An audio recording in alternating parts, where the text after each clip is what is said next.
What's up, Broncos Country? Are you ready for what could be the most important game of our season so far? Because Sunday is going to be different, family. This isn't some weak team that we can turn around in the fourth quarter anymore. This isn't an opponent that lets us do whatever we want. Sunday, we're hosting a team that's coming in hungry, with talent, and with one of the most explosive offenses in the entire league. And if you think it's going to be easy, you're dead wrong. But hold on, because there's a detail in this matchup that could completely change the game, and if we know how to exploit it, Dallas won't know what hit them. Stick with me until the end, and you'll understand exactly what needs to happen for us to keep dominating the AFC West. Let's start with the context, because this is too big to ignore. We're on a 4-game winning streak. 4! And it's not just any streak, family. The last 3 wins came with impressive comebacks, with us showing heart, grit, and a never-give-up attitude that the fans hadn't seen in a long time. The most recent one against the Giants was simply historic. 33 points in the fourth quarter. You read that right? 33 points when everything seemed lost. And you know what these 4 wins mean? We're at the top of the AFC West for the first time in a decade. A decade, Broncos Country. 10 years since the last time we looked at the standings and saw the name Denver Broncos up there leading the division. This is huge. This is what we've been waiting for so long, through so many frustrating seasons, so many disappointing drafts, so many coaches who promised and didn't deliver. But now comes the real test.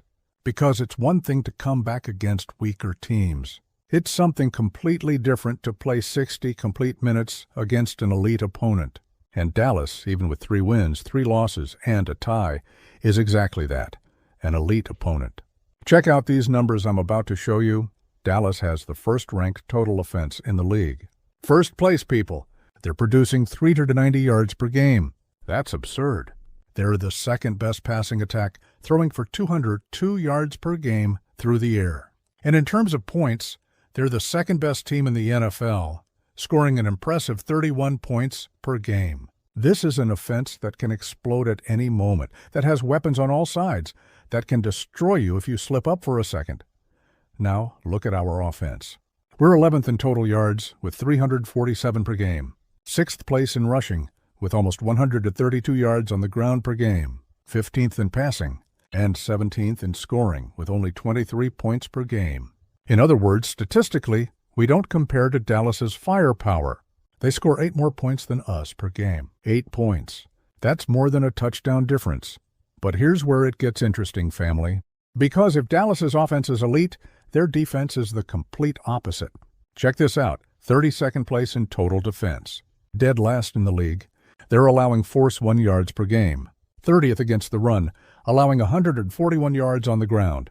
32nd against the pass, bleeding 260 yards through the air. And 30th in points allowed, letting opponents score 29 points per game. You understand what this means?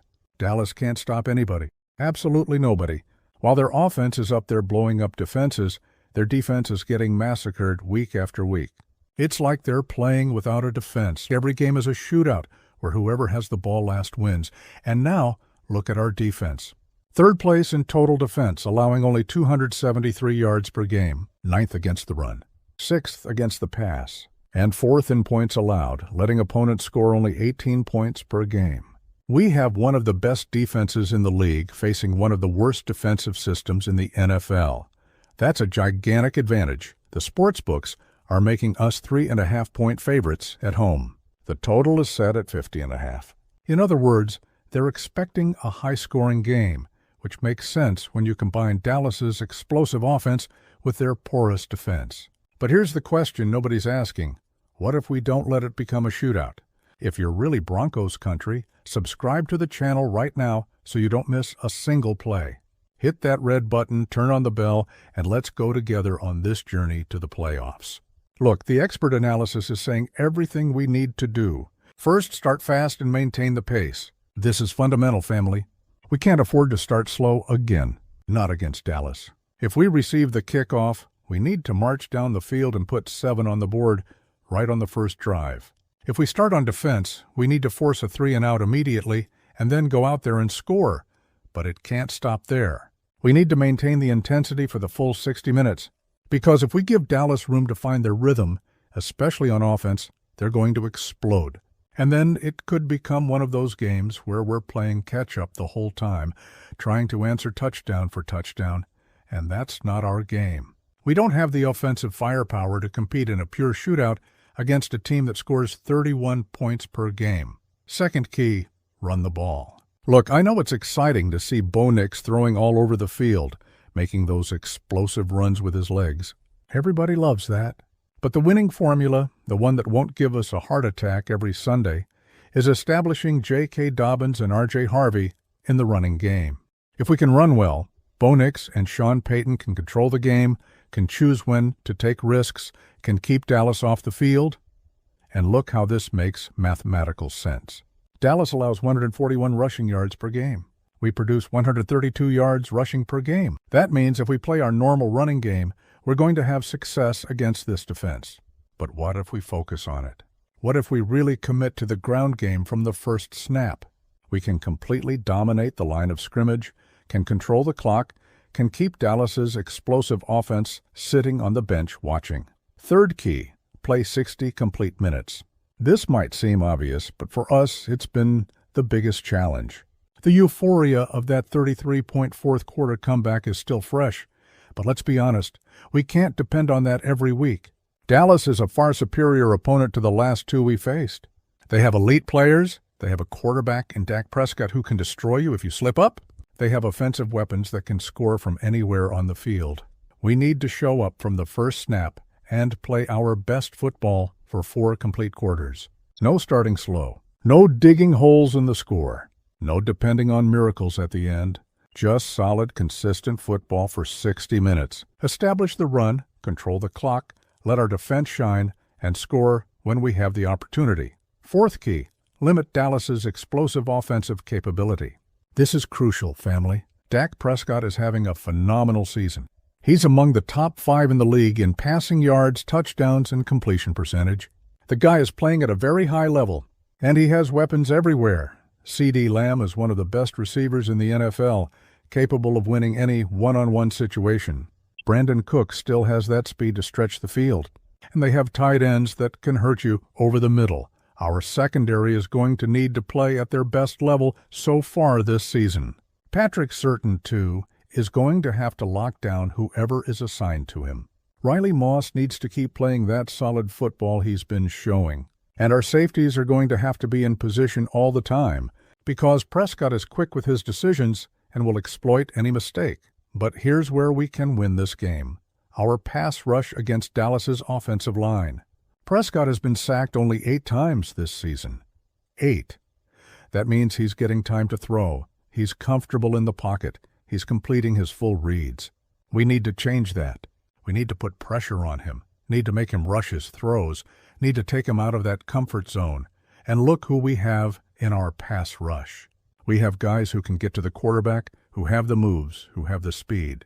If we can generate pressure with just the front 4 rushers, if we don't need to bring blitzes all the time, our secondary can play that tight coverage and force Prescott to hold the ball longer. And then it's just a matter of time until he makes a mistake or takes a sack. The strategy is clear. Don't let this become a shootout. Because if it becomes a game where every possession ends in a touchdown, where it's just a matter of who has the ball last, the odds become much more even. And with the offensive power Dallas has, that doesn't favor us. But if we turn this into a field position game, into a battle in the trenches, into a war of attrition where every yard is earned physically, then the advantage is ours. Think about it with me. If we can run well from the start, we'll be controlling the clock. Long drives of 8, 9, 10 minutes, eating all that time, keeping Dak Prescott and that offense sitting down. And when they finally get the ball, our defense is rested, is ready, and comes out full force to get a 3-and-out. Then we get the ball back and do it all over again. It's a cycle that suffocates the opponent, that takes them out of rhythm, that frustrates those offensive playmakers. And look, we have the pieces to do this. J.K. Dobbins is at his best moment of the season. The guy is among the league leaders in rushing yards, is running with confidence, is finding the holes, is falling forward. R.J. Harvey is that type of runner who's going to give you 4 or 5 yards every time he touches the ball. Reliable, consistent, exactly what you need in short third-down situations. And we still have Tyler Beatty and Jaleel McLaughlin to give variety to the attack. And we can't forget about Bo Nix and his legs. The young quarterback has shown he's not afraid to use his mobility when necessary. Those 2 rushing touchdowns against the Giants showed his courage, his ability to make plays when protection breaks down, his intelligence to recognize spaces. Against a Dallas defense that's struggling to stop anyone, Nix's legs could be a devastating weapon. But here's what worries me a little, family.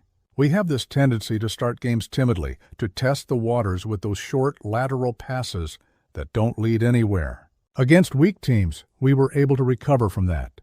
Against Dallas, it could be fatal.